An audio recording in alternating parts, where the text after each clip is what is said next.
The scene shifts to a darker, more ominous setting. Dead bodies are scattered all around, painting a grim picture of what has transpired. Outside, a lone guard remains on duty, oblivious to the growing tension within the mansion. Inside, the gang leaders are gathered, discussing urgent matters. At the head of the table sits Guy, his unmistakable orange hair marking his presence as the boss. His sharp gaze sweeps across the room as he questions why the supplies at Jinyu Entertainment Center haven't been dealt with yet. Li Xiaoxiong, the overweight man seated across from him, responds with confidence, assuring that he already sent people over. By now, they should have returned. But what none of them realize is that those very men have already been wiped out. Kai Gei, another high-ranking member, turns toward Li Xiaoxiong and reminds him of an important fact. Jinyu Mansion houses several high-end affiliates. Simply taking supplies from the entertainment center won't come without consequences. Xiaoxiong, unfazed, reassures them that his people have been instructed to bring back anyone alive if necessary. When Guy's face darkens with frustration, his patience is wearing thin. His disappointment in Xiaoxiong is obvious as he openly berates him for his repeated failures. The weight of his boss's anger presses down hard on Xiaoxiong, who, feeling the pressure, humbly promises that this time, he will handle everything perfectly. In the background, Kai watches with amusement, smirking at the sight of Xiaoxiong sweating under Wen's harsh words. Once outside, Li Xiaoxiong steps out for some air, clearly still shaken. One of his lackeys notices his sour mood and cautiously asks what's wrong. Annoyed, Fatty snaps back, demanding to know if the 7 men he sent have returned. The lackey hesitates before delivering the bad news. An hour ago, he sent people to check, and they confirmed that the entire squad had been wiped out. Li Xiaoxiong freezes in shock, his face going pale. He can't believe it. Regular civilians from Rangxiang Garden managed to take down 3 armed men? Panic sets in. He knows he can't afford another failure. Without wasting another second, he orders his lackey to gather everyone capable of handling weapons. This time, he is determined to complete the mission no matter what. Meanwhile, Zhang Xiaoyang finally arrives back at the base. The moment Shan Shan hears the car approaching, she immediately perks up, realizing that Brother Yong must have returned. As Zhang crosses the boundary of his fort, a mission window pops up before him. Confirmation that the mission has been successfully completed. Shan Shan greets him warmly, relieved to see him back safely. But Zhang's sharp eyes quickly scan the crowd, and he immediately notices that Lu Yiming is missing. A sense of satisfaction washes over him. His hunch about that snake was right all along. The realization hits the others like a shockwave. They stare at him in disbelief. Zhang knew about Lu Yiming's betrayal from the start. Seeing their stunned expressions, he wastes no time and points at Xiaoli and Shuai, instructing the others to take him to their rooms and then meet him in the infirmary. Once alone with his party, Zhang finally explains. From the very beginning, he suspected Lu Yiming of having ill intentions. While he wasn't entirely sure at first, he was convinced that one of Zhang Qi's friends was a traitor. Then, without warning, Zhang tosses a heavy gun towards Zhang Qi. Catching it instinctively, Zhang Qi inspects the bullets, rubber bullets. The old man's mind immediately connects the dots. Looking up, he quickly asks about the kid, Chun Chong, who was inside the infirmary. Zhang strode confidently toward the infirmary, casually mentioning that Chun Chong wasn't just any ordinary zombie. He was a rare mutant. My guy had already figured that out some time ago when he asked the zombie to blink 3 times. To his surprise, the zombie had actually complied. Zhang explained that after the apocalypse, those infected by otherworldly sources had a slim chance of evolving into rare mutants. Unlike regular zombies, these mutants possessed higher intelligence, greater potential, and in some cases, even fragments of their past memories. But Chen Chong? He was a rare case among the rare. As Zhang pushed open the infirmary door, the first thing they saw was Chun Chong standing over the head of the man who had been causing trouble. The zombie turned and casually waved upon seeing Zhang, as if greeting an old friend. Zhang, however, had no patience for restraint. Without hesitation, he ordered the zombie to stop holding back. There was no need to go easy on this bastard anymore. Chun Chong wasted no time. As he began dragging the troublemaker away, his bleached-haired friend suddenly called out, asking if he still remembered him. For a moment, the zombie hesitated. His feet faltered, and his gaze shifted toward Zhang. No one could tell what was going through his mind. Then, without warning, he swung his hand at the bleach head, who barely dodged in time. Zhang Qi quickly realized what was happening. Chin Chong was just messing with his old friend. Even as a zombie, he still couldn't keep his hands to himself. Later, Zhang Xiaoyong sat staring at his system screen, his attention drawn to a new notification. Zhang had just unlocked a hidden achievement, Mutual Companion. Completing the achievement instantly added system points to Zhang's total. Surprised, he took a moment to appreciate the unexpected bonus. He hadn't expected to stumble upon a hidden achievement, but he certainly wasn't going to complain. Curious, he decided to check the system shop to see if anything new had appeared. Sure enough, his eyes landed on a level 2 high-tech supply box, something he had never seen before.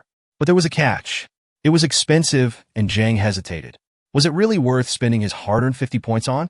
Instead of making the gamble, he decided to open the 2 remaining supply boxes in his inventory. No point in letting them take up space. As he opened the Lifesaver supply box, he received an interdimensional infection blocker, a rare item capable of blocking otherworldly infections. Unfortunately, while it could prevent new infections, it couldn't reverse mutations that had already taken hold. Then came the second box, the armed deterrent supply box, and this one left him speechless. Inside was a Barrett M82, a high-powered sniper rifle, along with a full bundle of bullets. Zhang could hardly believe his luck. Not only did he pull a game-changing weapon from a mere level 1 box, but the infection blocker was an absolute lifesaver. The very thought that it could stop someone from fully turning into a zombie sent a thrill through him. This stroke of fortune filled him with newfound confidence, making him even more eager to open the level 2 box. But he knew there was a mission at hand, and he had to stay focused. His current objective was to recruit survivors from Rongxiang Garden, a task he looked forward to completing tomorrow. Outside, Chin Chong handled a less glamorous job. Without hesitation, he tossed the dead snake out of their fort's vicinity. There was no place for useless things like that. As morning arrived, the survivors gathered at the training grounds. From the elderly to the youngest members, everyone was armed and ready. Zhang stood before them, making an important announcement. Starting today, everyone must spend at least an hour practicing their shooting daily. With that, the training began. The survivors fired at their targets, bottles lined up for practice. Each hit produced a flash of light, marking the impact, but none of the cans exploded. It was an impressive display of discipline and coordination, but there was still a long way to go. Zhang turned to Uncle Sean, instructing him to have Jiangqi gather people and clear a few more rooms. He needed space ready, as he planned to bring back survivors from Rongxiang Garden today. Without delay, the old man agreed and set off to carry out Zhang's orders. Meanwhile, Zhang also assigned Chin Chong to accompany him on the escort mission. Given the strength and abilities of mutant zombies, his presence would be invaluable. It wasn't long before they stumbled upon an abandoned bus, completely overrun by mindless zombies. Zhang made quick work of the creatures, cutting them down with ease, while Chin Chong helped by tossing the undead out of the bus. Once the area was cleared, Zhang handed over the bus keys to Chin Chong. With a nod, he told him that he could take off his mask now. There was no need to restrain himself. However, he made it clear that once they reached Rongxiang Garden, the mask had to go back on. The last thing they needed was to terrify the very people they were trying to rescue. Chin Chong acknowledged the order with a low, guttural growl, a sign of his understanding. Meanwhile, in a different part of the city, Li Xiaoxiong was preparing for his own mission. This time, he was heading to Rongxiang Garden, but he wasn't going alone. A group of lackeys stood by his side, their weapons loaded and ready. Unlike before, this time, Fatty was personally leading the charge. His determination burned stronger than ever. He refused to accept another failure. With superior numbers and weaponry at his disposal, there was no way he would lose. As their truck roared to life, it sped out of the compound, heading straight for Rongxiang Garden. Back on Zhang's side, after cleaning up the bus and hijacking a random vehicle filled with zombies, he wasted no time. Hopping into the driver's seat, he quickly got to work. More zombies clogged the highway, but Zhang didn't even think about hitting the brakes, not for a single second. With enhanced reflexes and sheer confidence, he plowed through the mindless creatures without hesitation, mowing them down like an unstoppable force. His grip on the wheel was firm as he drifted and swerved through the chaos of abandoned cars blocking his personal freeway. Nothing was going to slow him down, not today. Back in Rongxiang Garden, the high-rise building appeared peaceful from the outside. But inside, the atmosphere was tense. A group of survivors, led by the ever-reliable cop Big Bro Lee, sat together, carefully munching on their rations. making sure not to burn through their limited supplies too quickly. They knew they had to make every bite count. Their quiet meal, however, was suddenly interrupted by the loud roar of a car engine from outside. Heads snapped up in alertness. The kid among them, filled with hope, reckoned that Brother Xiaoyong must have finally come back to rescue them. But Big Bro Li wasn't one to act on blind optimism. He had a good head on his shoulders, and that meant checking first before making any rash decisions. Without wasting a second, he grabbed his AK-47 and signaled for everyone to stay silent. With utmost caution, he crept toward the window, slowly peeking his head just above the sill to get a clear view outside. His heart sank. What he saw wasn't their savior. It was a group of thugs, and they were hungry for revenge. They stood outside, checking their weapons, scanning the area, searching for one specific location, building number 8. And then, the moment they confirmed their target, the thugs sprang into action. Their leader, Li Shuxiong, gave the order, and his men immediately moved out. Big Bro Li felt the pressure mount. Just when he thought they could finally escape this hiding spot and make their way to Brother Yong's fortress, these bastards from Bichue Mountain had shown up to ruin everything. His grip on the AK-47 tightened. Nearby, Old Song raised his well-worn Ford pistol, ready to take on the scumbags who just couldn't seem to learn their lesson. With a few guns now distributed among the survivors, they had gained some confidence. Maybe too much confidence. Sensing the rising bravado, Big Bro Li turned and barked at the civilians who were trying to act tough. This wasn't the time to get cocky. Outside, an entire battalion was waiting for them. One that outnumbered and outgunned them by a mile. If they wanted to survive, they had to stick to the plan. Without wasting another second, he made his way to the rooftop, setting up an ambush. Meanwhile, outside, the Bichue Mountain Battalion measured their approach, making sure they were at the perfect distance to strike fear into the survivors holed up inside the building. One by one, they raised their scoped weapons, carefully aiming at the many windows of building number 8. Inside, Old Song peeked through the window to get a better look, and immediately screamed for everyone to take cover. The silent morning was shattered by the deafening roar of automatic gunfire, echoing through the high-rise. Bullets sprayed wildly, shattering every window within range and forcing Old Song to retreat deeper into cover. It wasn't an attack, just a warning. After the first wave of intimidation shots, Shu Xiong snatched a megaphone from one of his lackeys, ready to negotiate. Meanwhile, the others kept their weapons trained on the building, continuing to wreck the windows with one clear intention. Anyone who dared to show their face would be shot on sight. Standing tall and arrogant, Xiong brought the mic to his lips, demanding the attention of the survivors hiding inside. But before he could spit out another threat, a single, precise bullet pierced through the skull of the lackey, standing right beside him. His brain matter splattered onto the pavement as his lifeless body crumpled to the ground. The thugs froze. Panic set in. They hadn't expected to be targeted by snipers hidden in the distance. Before they could react, another one of them collapsed, screaming after taking a clean shot to the leg. Up on the rooftop of Building 8, the muzzle of an AK-47 still smoked, the sharp scent of gunpowder mixing with the morning air. The thugs scrambled for cover, their confidence shattered. Big Bro Li had secured an optimal vantage point, his line of sight perfectly clear. Bichue Mountain's gang never anticipated that the survivors would be armed with long-range automatic weapons. Fatty cursed under his breath, furious at the faulty intel they had received. According to their informants, the survivors only had a single pistol. Even if they had scavenged weapons from the 7 idiots who died last time, that should have only amounted to 4 weak handguns. So where the hell did this sniper come from? Fear gripped the remaining thugs as they turned to their boss, desperate for orders. The logical choice was obvious: retreat. But these idiots weren't exactly the brightest. Instead of waiting for a proper signal, they took his words literally and bolted like headless chickens, running straight into open streets under the watchful eye of a deadly sniper. It was a massacre waiting to happen. The cop on the rooftop was as ruthless as he was precise. With each pull of the trigger, another thug hit the pavement. Shu Xiong clenched his jaw, watching his men drop like flies. He cursed them for being dumbass, for making themselves easy targets. Frustrated, he started a countdown. 3, 2, 1. The remaining lackeys finally ran in sync, retreating as if their lives depended on it, because they did. But as his men scattered in a panic, Boss Li remained crouched behind cover, watching. This was his plan from the start.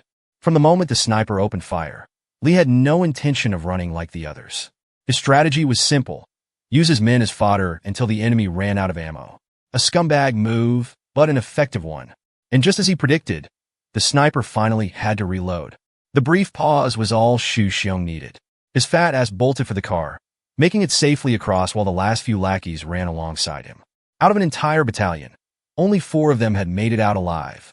Unfortunately for the last one who lagged a few seconds behind, well, he wouldn't be making it anywhere. Li Shuxiong sat firmly in the driver's seat, gripping the wheel with no intention of sticking around. He wasn't about to risk getting domed while waiting for another expendable unit to hop in. Catboy, unfortunately, wasn't as lucky. A high-caliber bullet pierced straight through his skull, and just like that, lights out. The other 2 who managed to scramble into the cargo bed didn't dare lift their heads, keeping as low as possible, terrified of meeting the same fate as the rest of their crew. Meanwhile, back on the main road, Zhang Xiaoyong's so-called magic school bus was tearing through the clogged freeway like he was playing Mario Kart. Despite the chaos around him, he remained as cool as a cucumber, weaving through abandoned cars with precision. His mission was clear: get back and rescue the survivors. Given how empty the roads were by now, spotting another vehicle speeding in the opposite direction was unexpected. Xiaoyong could have chased it, could have meddled, but he didn't. He had bigger priorities. Right now, racking up points was his top concern. After a few minutes of smooth cruising, he pulled up in front of building number 8. As soon as he stepped out of the bus with his zombie buddy Chin Chong, the aftermath of the shootout was on full display. Bullet-ridden bodies littered the ground, a clear sign that the rifle he had left behind had served its purpose. It didn't take much to connect the dots. The car he had passed earlier likely belonged to the fleeing raiders. Chin Chong, on the other hand, wasn't thinking about any of that. His focus was on something else entirely: the fresh corpses. Salivating at the sight, he let out a low, animalistic growl. Xiaoyong, amused by his reaction, shot him a grin and casually asked if he was hungry. Then, with a wave of his hand, he gave his zombie companion the green light. No need to leave fresh meat lying around for the mindless undead. Better to let Chin Chong have his fill. Hearing those magic words, Chin Chong's face lit up like a kid who had just been let loose in a candy store. Wasting no time, Xiaoyong let his undead friend go wild, but with one condition: he had to meet him under building number 8 when he was done feasting. Chin Chong didn't need to be told twice. He lunged at the nearest corpse, sinking his teeth deep into the sinewy neck of a fallen thug. The taste of blood and raw flesh hit his tongue, sending an invigorating rush through his body with every bite. Zhang Xiaoyong strolled through the bloody battlefield as if he were taking a casual walk in the park.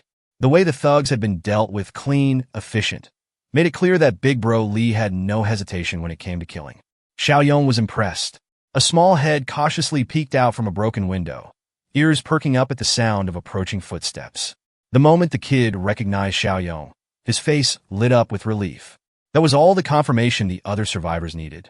One by one, they emerged from their hiding spots, enthusiastically waving him over. With the gorilla Li leading the way, the group quickly packed up and headed downstairs to meet him. Big Bro Li, grateful beyond words, formally thanked Xiaoyong for lending him the counter-strike weapon, the very thing that had saved all their lives. As it turned out, before his retirement, Li had been an expert marksman. But their reunion was short-lived.